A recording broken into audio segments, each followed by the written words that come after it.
ನೀನಾದಿನ, ಸಂಘರ್ಷ, ಮದುಮಗಳು ಈ ರೀತಿಯಾಗಿ ಸಾಕಷ್ಟು ಸೀರಿಯಲ್‌ಗಳಲ್ಲಿ ನಟನೆನ ಮಾಡಿದ್ದಂತಹ ನಂದಿನಿ ಅವರ ಬಗ್ಗೆ ಕೆಲವೊಂದಿಷ್ಟು ಮಾಹಿತಿಗಳನ್ನ ಈ ವಿಡಿಯೋದಲ್ಲಿ ನಾನು ನಿಮಗೆ ತಿಳಿಸ್ಕೊಡ್ತಾ ಇದ್ದೀನಿ. ಸೊ ಹೀಗಾಗಿನೇ ವಿಡಿಯೋನ ಮಿಸ್ ಮಾಡ್ಕೊಳ್ಳದೆ ಪೂರ್ತಿಯಾಗಿ ನೋಡಿ. ನಂದಿನಿ ಸಿಎಂ ಇದು ಇವರ ಪೂರ್ತಿ ಹೆಸರಾಗಿರುವಂತದ್ದು. ಇವರು ಮೂಲತಃ ಕೊಟ್ಟೂರಿನವರು, ಅಂದ್ರೆ ವಿಜಯಪುರದ ಕೊಟ್ಟೂರಿನವರು. ಆದ್ರೆ ಅಟ್ ಪ್ರೆಸೆಂಟ್ ಅಲ್ಲಿ ನೆಲೆಸಿರೋದು ಬೆಂಗಳೂರಿನಲ್ಲಿ. ಹಾಗೇನೆ ಇವಾಗ ನೀವು ಸ್ಕ್ರೀನ್ ಅಲ್ಲಿ ನೋಡ್ತಾ ಇರೋದು ನಂದಿನಿ ಅವರ ತಾಯಿಯ ಜೊತೆ ಅವರು ಇರುವಂತಹ ಫೋಟೋ ಆಗಿದೆ. ಹಾಗೇನೆ ಇವಾಗ ನೀವು ಸ್ಕ್ರೀನ್ ಅಲ್ಲಿ ನೋಡ್ತಾ ಇರೋದು ನಂದಿನಿ ಅವರು ಚಿಕ್ಕವರಾಗಿದ್ದಾಗ ಇವರ ಚೈಲ್ಡ್‌ಹುಡ್ ನಲ್ಲಿ ತೆಗೆಸಿರುವಂತಹ ಕೆಲವೊಂದಿಷ್ಟು ಫೋಟೋಸ್‌ಗಳಿವು. ಈ ಫೋಟೋಸ್‌ನಲ್ಲಿ ಇವರು ತಮ್ಮ ತಾಯಿಯ ಜೊತೆ ಇದ್ದಾರೆ. ಹಾಗೇನೆ ಇವಾಗ ನೀವು ಸ್ಕ್ರೀನ್ ಅಲ್ಲಿ ನೋಡ್ತಾ ಇರೋದು ನಂದಿನಿ ಅವರ ತಂದೆಯ ಜೊತೆ ಇರುವಂತಹ ಅವರ ಫೋಟೋಸ್‌ಗಳಾಗಿದ್ದಾವೆ. ನಂದಿನಿ ಅವರ ತಂದೆಯವರು ಗವರ್ಮೆಂಟ್ ಜಾಬ್ ಅನ್ನ ಮಾಡ್ತಾ ಇದ್ರು. ನಂತರ ಅವರ ಡೆತ್ ಕೂಡ ಆಗಿದೆ 2023ರಲ್ಲಿ. ಹಾಗೇನೆ ಈ ಒಂದು ಜಾಬ್ ಇವರಿಗೆ ಸಿಗುವಂತಹ ಅವಕಾಶ ಕೂಡ ಇತ್ತು. ಬಟ್ ಅದನ್ನ ಇವರು ರಿಜೆಕ್ಟ್ ಮಾಡ್ತಾ ಇದ್ರು. ಅವ್ರಿಗೆ ಇಷ್ಟ ಇರಲಿಲ್ಲ. ಅಂದ್ರೆ ನಂದಿನಿ ಅವರಿಗೆ ಇಷ್ಟ ಇರಲಿಲ್ಲ. ತಾನು ಆಕ್ಟಿಂಗ್ ಕರಿಯರ್ ಅನ್ನೇ ಮುಂದುವರಿಸಬೇಕು ಅನ್ನುವಂತಹ ಬಯಕೆ ಅವರದ್ದಾಗಿತ್ತು. ಹಾಗೇನೆ ನಂದಿನಿ ಅವರಿಗೆ ಒಬ್ಬರು ಸಿಸ್ಟರ್ ಕೂಡ ಇದ್ದಾರೆ. ಅವರ ಹೆಸರು ನಂದಿತಾ ಸಿಎಂ ಅನ್ನೋದಾಗಿದೆ. ಅವರ ಫೋಟೋಸ್ ಅನ್ನ ಇವಾಗ ನೀವು ಸ್ಕ್ರೀನ್ ಅಲ್ಲಿ ನೋಡ್ತಾ ಇದ್ದೀರಾ. ನಂದಿನಿ ಮತ್ತು ನಂದಿತಾ ಇವರಿಬ್ಬರು ಕೂಡ ಒಟ್ಟಿಗೆ ಇರುವಂತಹ ಕೆಲವೊಂದಿಷ್ಟು ಫೋಟೋಸ್ಗಳು ಇವಾಗ ಸ್ಕ್ರೀನ್ ಅಲ್ಲಿ ಇದಾವೆ. ಇನ್ನು ನಂದಿನಿ ಸಿಎಂ ಇವರ ಎಜುಕೇಶನ್ ಬಗ್ಗೆ ನೋಡೋದಾದ್ರೆ ಇವರು ಪಿಯುಸಿ ಶಿಕ್ಷಣವನ್ನ ಬಳ್ಳಾರಿನಲ್ಲಿ ಕಂಪ್ಲೀಟ್ ಮಾಡ್ಕೊಂಡಿದ್ದಾರೆ 2018ರಲ್ಲಿ. ಹಾಗೇನೆ ಆ ಸಮಯದಲ್ಲಿ ಅವರು ತೆಗೆಸಿರುವಂತಹ ಕೆಲವೊಂದಿಷ್ಟು ಫೋಟೋಸ್ಗಳು ಇವಾಗ ಸ್ಕ್ರೀನ್ ಅಲ್ಲಿ ಇದಾವೆ. ಇದಾದ ನಂತರ ಅಂದ್ರೆ ತಮ್ಮ ಪಿಯುಸಿಯನ್ನ ಕಂಪ್ಲೀಟ್ ಮಾಡ್ಕೊಂಡಾದ ನಂತರ ಇವರು ಇಂಜಿನಿಯರಿಂಗ್ ಕೋರ್ಸ್ ಅನ್ನ ಜಾಯ್ನ್ ಆಗ್ತಾರೆ. ಆರ್ ಇನ್ಸ್ಟಿಟ್ಯೂಟ್ ಹೆಸರಘಟ್ಟನಲ್ಲಿ ಇದೆಯಲ್ವಾ, ಸೊ ಆ ಒಂದು ಕಾಲೇಜಿಗೆ, ಆ ಒಂದು ಇನ್ಸ್ಟಿಟ್ಯೂಟ್‌ಗೆ ಜಾಯ್ನ್ ಆಗ್ತಾರೆ ಇಂಜಿನಿಯರಿಂಗ್ ಕೋರ್ಸ್ ಅನ್ನ ತಗೊಂಡು. ಆದ್ರೆ ಆ ಒಂದು ಇಂಜಿನಿಯರಿಂಗ್ ಡಿಗ್ರಿಯನ್ನ ಅವರು ಡಿಸ್ಕಂಟಿನ್ಯೂ ಮಾಡ್ತಾರೆ. ಯಾಕೆ ಅಂತ ಹೇಳಿದ್ರೆ ಅವರಿಗೆ ಮೊದಲಿಂದನೂ ಕೂಡ ಈ ಒಂದು ಸ್ಟಡಿಗಿಂತನೂ ಜಾಸ್ತಿ ಆಕ್ಟಿಂಗ್ ಕಡೆನೇ ಜಾಸ್ತಿ ಒಲವಿತ್ತು. ಸೊ ಹೀಗಾಗಿನೇ ಅವರು ಈ ಒಂದು ಇಂಜಿನಿಯರಿಂಗ್ ಕೋರ್ಸ್ ಅನ್ನ ಅರ್ಧಕ್ಕೆನೆ ಬಿಟ್ಟು ಆಕ್ಟಿಂಗ್ ಟ್ರೈನಿಂಗ್ ಅನ್ನ ಜಾಯ್ನ್ ಆಗ್ತಾರೆ.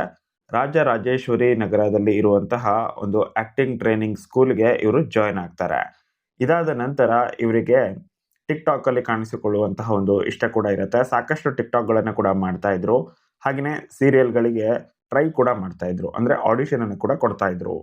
ಇದೇ ಸಮಯದಲ್ಲಿ ಇವರಿಗೆ ಒಂದು ಅವಕಾಶ ಸಿಗುತ್ತೆ. ಅದುವೇ ಜೀವ ಹೂವಾಗಿದೆ ಅನ್ನುವಂತಹ ಒಂದು ಸೀರಿಯಲ್ ಸ್ಟಾರ್ ಸುವರ್ಣದಲ್ಲಿ ಪ್ರಸಾರವಾಗ್ತಾ ಇತ್ತು. ಆ ಒಂದು ಸೀರಿಯಲ್ 2021ರಲ್ಲಿ ಶುರುವಾಗುತ್ತೆ ಮತ್ತು ಆ ಸಮಯದಲ್ಲಿ ಇವರಿಗೆ ಆ ಸೀರಿಯಲ್‌ನಲ್ಲಿ ಒಂದು ಒಳ್ಳೆಯ ಅವಕಾಶ ಸಿಗುತ್ತೆ. ಇದಾದ ನಂತರ 2022ರಲ್ಲಿ ಮದುಮಗಳು ಅನ್ನುವಂತಹ ಮತ್ತೊಂದು ಸೀರಿಯಲ್‌ನಲ್ಲಿ ಅವಕಾಶ ಸಿಗುತ್ತೆ. ಅದು ಉದಯ ಟಿವಿನಲ್ಲಿ ಪ್ರಸಾರವಾಗ್ತಾ ಇತ್ತು ಮತ್ತು ಅದೇ ವರ್ಷ ಅಣ್ಣ ತಂಗಿ ಎನ್ನುವಂತಹ ಸೀರಿಯಲ್‌ನಲ್ಲೂ ಕೂಡ ಇವರಿಗೆ ಅವಕಾಶ ಸಿಗುತ್ತೆ. ಅದು ಕೂಡ ಉದಯ ಟಿವಿನಲ್ಲೇನೆ ಪ್ರಸಾರವಾಗ್ತಾ ಇತ್ತು. 2022ರಲ್ಲಿ ಈ ಎರಡೂ ಸೀರಿಯಲ್‌ಗಳಲ್ಲಿ ಒಟ್ಟಿಗೆ ಕಾಣಿಸಿಕೊಳ್ತಾ ಇದ್ರು ನಂದಿನಿಯವರು. ಇದಾದ ನಂತರ 2023ರಲ್ಲಿ ನೀನಾದೇನ ಅನ್ನುವಂತಹ ಒಂದು ಸೀರಿಯಲ್ ತುಂಬಾನೇ ಪಾಪ್ಯುಲರ್ ಆಗಿರುವಂತಹ ಸೀರಿಯಲ್ ಇದು. ಈ ಸೀರಿಯಲ್‌ನಲ್ಲಿ ಸಾಕ್ಷಿ ಅನ್ನುವಂತಹ ರೋಲ್ ಇವರಿಗೆ ಸಿಕ್ಕಿತ್ತು ಮತ್ತು ಈ ಒಂದು ರೋಲ್ ಏನಿದೆ ಖಡಕ್ ಆಗಿರುವಂತಹ ಪಾತ್ರವಾಗಿತ್ತು. ಸೊ ಈ ಒಂದು ಪಾತ್ರವನ್ನ ತುಂಬಾನೇ ಚೆನ್ನಾಗಿನೇ ನಿರ್ವಹಿಸಿದ್ರು. ಆಟೋ ಚಾಲಕಿಯಾಗಿ ಇದರಲ್ಲಿ ಅವರು ಕಾಣಿಸಿಕೊಂಡಿದ್ರು ಕೂಡ. ತುಂಬಾ ಜನರಿಗೆ ಈ ಒಂದು ಪಾತ್ರ ಸಖತ್ ಇಷ್ಟ ಆಗಿ ತುಂಬಾ ಜನ ಇವರ ನಟನೆಯನ್ನ ಮೆಚ್ಚಿಕೊಂಡಿದ್ರು. ಮತ್ತು ಇದೇ ವರ್ಷ ಅವರಿಗೆ ಮತ್ತೊಂದು ಅವಕಾಶ ಕೂಡ ಸಿಗುತ್ತೆ. ಅದೇನೆ ಒಂದು ರ್ಯಾಪ್ ಸಾಂಗ್‌ನಲ್ಲಿ ಕಾಣಿಸಿಕೊಳ್ಳೋದು. ಕನ್ನಡ ರ್ಯಾಪ್ ಸಾಂಗ್ ಅದಾಗಿರುತ್ತೆ. ಯು ಆರ್ ಮೈ ಕ್ಯೂಟಿಫೈ ಅನ್ನುವಂತಹ ಸಾಂಗ್. ಸೊ ಆ ಒಂದು ಸಾಂಗ್ ಅಲ್ಲೂ ಕೂಡ ಇವರು ಕಾಣಿಸಿಕೊಂಡಿದ್ದಾರೆ. 2023 ಅಕ್ಟೋಬರ್ ತಿಂಗಳಲ್ಲಿ ಈ ಒಂದು ಸಾಂಗ್ ಕೂಡ ರಿಲೀಸ್ ಆಗಿತ್ತು. ಇದಾದ ನಂತರ 2024 ಬರುತ್ತೆ. ತಮಿಳು ಸೀರಿಯಲ್ ರಂಗಕ್ಕೆ ಇವರು ಕಾಲಿಡ್ತಾರೆ. ಗೌರಿ ಅನ್ನುವಂತಹ ಒಂದು ಸೀರಿಯಲ್‌ನಲ್ಲಿ ಇವರಿಗೆ ಅವಕಾಶ ಕೂಡ ಸಿಗುತ್ತೆ. ಹಾಗೇನೆ ಇಲ್ಲೇನಪ್ಪಾ ಅಂತ ಹೇಳಿದ್ರೆ ಅವರು ದುರ್ಗಾ ಅನ್ನುವಂತಹ ಪಾತ್ರವನ್ನ ಕೂಡ ಮಾಡ್ತಾ ಇದ್ರು ಮತ್ತು ಕನಕ ಅನ್ನುವಂತಹ ಇನ್ನೊಂದು ಪಾತ್ರ. ಸೊ ಡ್ಯುಯಲ್ ರೋಲ್ ಇತ್ತು. ಆ ಎರಡೂ ಪಾತ್ರವನ್ನ ಇವರೊಬ್ಬರೇ ನಿರ್ವಹಿಸ್ತಾ ಇದ್ರು. ಅಂದ್ರೆ ನಂದಿನಿ ಅವರು ಮಾತ್ರನೇ ನಿರ್ವಹಿಸ್ತಾ ಇದ್ರು. ಹೀರೋಯಿನ್ ಪಾತ್ರ ಇದಾಗಿತ್ತು. ಸೊ ಸೀರಿಯಲ್‌ನಲ್ಲಿ ಹೀರೋಯಿನ್ ಆಗಿ ಕಾಣಿಸಿಕೊಂಡು ಸಖತ್ ಪಾಪ್ಯುಲಾರಿಟಿನ ಕೂಡ ಗೇನ್ ಮಾಡ್ಕೊಂಡಿದ್ರು. ಅಷ್ಟೇ ಅಲ್ಲದೇನೆ ಈ ಒಂದು ಸೀರಿಯಲ್ ಇಲ್ಲಿಯವರೆಗೆ ಈಗಲೂ ನಡೀತಾನೆ ಇದೆ.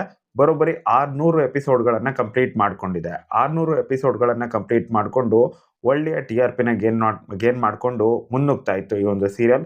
ಇಂತಹ ಸೀರಿಯಲ್‌ನಲ್ಲಿ ನಾಯಕಿಯಾಗಿ ಕಾಣಿಸಿಕೊಂಡಿದ್ರೂ ಕೂಡ ಇವರು ಡೆತ್ ಆಗಿದ್ದಾರೆ. ಅದು ಕೂಡ ಯಾವುದೋ ಒಂದು ಬೇರೆ ರೀತಿಯಾಗಿ ಏನೋ ಬೈ ಮಿಸ್ ಆಗಿ ಆಗಿದ್ದಲ್ಲ. ಇವರೇನೆ ಸೂಸೈಡ್ ಕೂಡ ಮಾಡ್ಕೊಂಡಿದ್ದಾರೆ.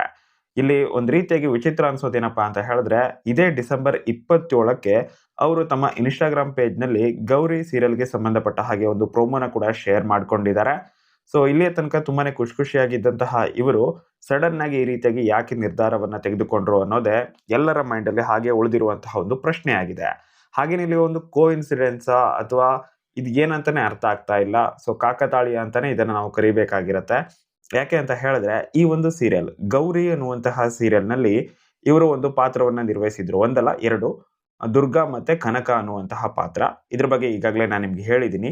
ಸೊ ಈ ಒಂದು ಸೀರಿಯಲ್‌ನಲ್ಲೂ ಕೂಡ ಒಂದು ರೋಲ್ ಪ್ಲೇ ಮಾಡಿರ್ತಾರೆ ಇವರು. ಸೊ ಅದರಲ್ಲಿ ಅವರ ಒಂದು ಪಾತ್ರದ ಡೆತ್ ಆಗಿರತ್ತೆ. ಸೊ ಆ ಒಂದು ಸೀನನ್ನ ಕೂಡ ಶೂಟ್ ಮಾಡಿರ್ತಾರೆ. ಆ ಒಂದು ಪಾತ್ರದ ಶೂಟಿಂಗ್ ಅನ್ನ ಕಂಪ್ಲೀಟ್ ಮಾಡ್ಕೊಂಡ್ ಆದ ಕೆಲವು ಗಳಿಗೆನಲ್ಲಿ ಇವರು ಕೂಡ ಸೂಸೈಡ್ ಮಾಡ್ಕೊಂಡಿರೋದು ಈ ಒಂದು ಸೀರಿಯಲ್‌ನಲ್ಲಿ ಏನಂತಾನೆ ಅರ್ಥ ಆಗ್ತಿಲ್ಲ. ಸೀರಿಯಲ್‌ನಲ್ಲಿ ನಡೆದಿದ್ದೇ ನಿಜ ಜೀವನದಲ್ಲೂ ನಡೆದ್ ಬಿಡ್ತಲ್ವಾ ಅನ್ನೋ ರೀತಿನಲ್ಲಿದೆ. ಕೆಲವರು ಇದನ್ನ ಸ್ಟಾರ್ಟಿಂಗಲ್ಲಿ ಈ ರೀತಿಯಾಗಿ ನ್ಯೂಸ್ ಬಂದಾಗ ಟಿ.ಆರ್.ಪಿ ಗಿಮಿಕ್ ಇರಬಹುದು ಅನ್ನೋ ರೀತಿನಲ್ಲೂ ಕೂಡ ಚರ್ಚೆ ಮಾಡಿದ್ದು ಇದೆ. ಆದ್ರೆ ಇದು ಜಾಸ್ತಿ ಹೊತ್ತು ಚರ್ಚೆ ಆಗಲ್ಲ. ಕಾರಣ ಏನಪ್ಪಾ ಅಂತ ಹೇಳಿದ್ರೆ ಇವರು ತಾವಿದ್ದಂತಹ ಮನೆಯಲ್ಲಿ ನೇಣು ಬಿಗಿದುಕೊಂಡಂತಹ ಪರಿಸ್ಥಿತಿನಲ್ಲಿ ಕಂಡು ಬಂದಿದ್ರು. ಸೊ ಹೀಗಾಗಿನೇ ಎಲ್ಲರಿಗೂ ಕೂಡ ಆಶ್ಚರ್ಯ ಆಗಿತ್ತು. ಏನಾಯ್ತು ಇದು ಅಂತ ಹೇಳಿ.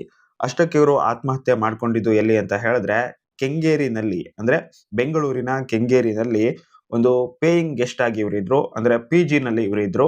ಸೊ ಅದೇ ಪೇಜಿನಲ್ಲಿ ಇವರು ಆತ್ಮಹತ್ಯೆಯನ್ನ ಮಾಡ್ಕೊಂಡಿದ್ದಾರೆ.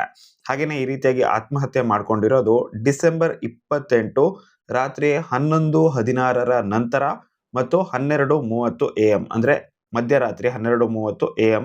ಸೊ ಆ ನಡುವೆ ಅನ್ನುವಂತಹ ಒಂದು ಊಹೆ ಕೂಡ ಇದೆ. ಪೊಲೀಸರು ಇದೇ ಒಂದು ವಿಷಯವನ್ನ ಮೆನ್ಷನ್ ಕೂಡ ಮಾಡಿದ್ರು. ಸೊ ಇದಿಷ್ಟು ಘಟನೆಗಳಾಗಿದಾವೆ. ಒಂದ್ ರೀತಿಯಾಗಿ ಕೋಇನ್ಸಿಡೆನ್ಸ್ ಅಂತಾನೆ ಹೇಳ್ಬೋದು. ಸೀರಿಯಲ್‌ನಲ್ಲೂ ಕೂಡ ಡೆತ್ ಆಗಿದೆ. ರಿಯಲ್ ಲೈಫಲ್ಲೂ ಕೂಡ ಡೆತ್ ಆಗಿರುವಂತದ್ದು. ಸೊ ಈ ಒಂದು ವಿಷಯ. ಇನ್ನು ಇವರ ಡೇಟ್ ಆಫ್ ಬರ್ತ್ ಏನು? ಅಟ್ ಪ್ರೆಸೆಂಟ್ ಅಲ್ಲಿ ಅವರಿಗೆ ಎಷ್ಟು ವರ್ಷ ವಯಸ್ಸಾಗಿತ್ತು? ಅವರೆಷ್ಟು ಹೈಟ್ ಇದ್ದಾರೆ? ಎಷ್ಟು ವೇಟ್ ಇದ್ದಾರೆ? ಸೊ ಇದ್ರ ಬಗ್ಗೆ ಮಾತಾಡೋದಾದ್ರೆ ಮೊದಲು ಅವರ ಹೈಟ್ ಬಗ್ಗೆ ಮಾತಾಡೋಣ.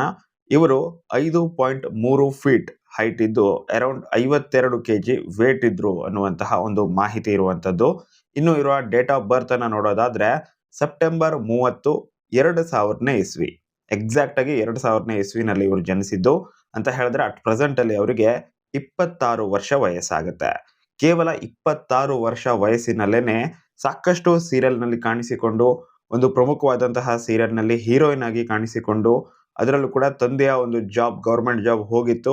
ಅಂದ್ರೆ ಅವ್ರ ಡೆತ್ ಆಗಿತ್ತಲ್ಲ. ಸೊ ಹೀಗಾಗಿ ಆ ಒಂದು ಜಾಬ್ ಖಾಲಿ ಇರುತ್ತಲ್ವಾ. ಸೊ ಆ ಒಂದು ಜಾಬ್ ಅನ್ನ ಇವರಿಗೆ ಕೊಡುವಂತಹ ಒಂದು ಆಫರ್ ಕೂಡ ಇವರಿಗೆ ಬಂದಿತ್ತು.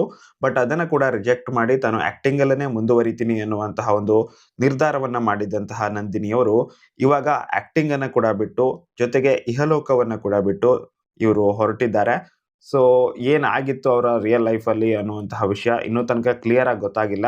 ಮಾನಸಿಕ ಖಿನ್ನತೆಗೆ ಒಳಗಾಗಿದ್ರು ಅಂತ ಹೇಳಲಾಗ್ತಾ ಇದೆ. ಬಟ್ ಕನ್ಫರ್ಮ್ ಆಗಿ ಇನ್ನೂ ತನಕ ಗೊತ್ತಾಗಿಲ್ಲ. ಇದ್ರ ಬಗ್ಗೆ ಆದಷ್ಟು ಬೇಗ ಮಾಹಿತಿ ಸಿಗುತ್ತೆ. ಅದನ್ನ ನಾನು ಆದಷ್ಟು ಬೇಗನೆ ಅಪ್ಡೇಟ್ ಮಾಡ್ತೀನಿ. ಆದ್ರೆ ಈ ಒಂದು ವಿಡಿಯೋ ಏನಿದೆ ಇದು ನಂದಿನಿ ಸಿಎಂ ಅವರ ಬಗ್ಗೆ ಕೆಲವೊಂದಿಷ್ಟು ಮಾಹಿತಿಗಳನ್ನ ತಿಳಿಸ್ಕೊಡುವಂತಹ ಪ್ರಯತ್ನ ಆಗಿತ್ತು. ಈ ಒಂದು ಪ್ರಯತ್ನ ನಿಮ್ಗೆ ಇಷ್ಟ ಆಗಿದ್ರೆ ವಿಡಿಯೋಗೆ ಲೈಕ್ ಮಾಡಿ. ಹಾಗೇನೆ ಚಾನಲ್ ಅನ್ನ ಸಬ್ಸ್ಕ್ರೈಬ್ ಮಾಡಿ ಇಟ್ಕೊಂಡಿರಿ. ಮುಂದಿನ ವಿಡಿಯೋದಲ್ಲಿ ಮತ್ತೆ ಸಿಗ್ತೀನಿ. ಧನ್ಯವಾದಗಳು.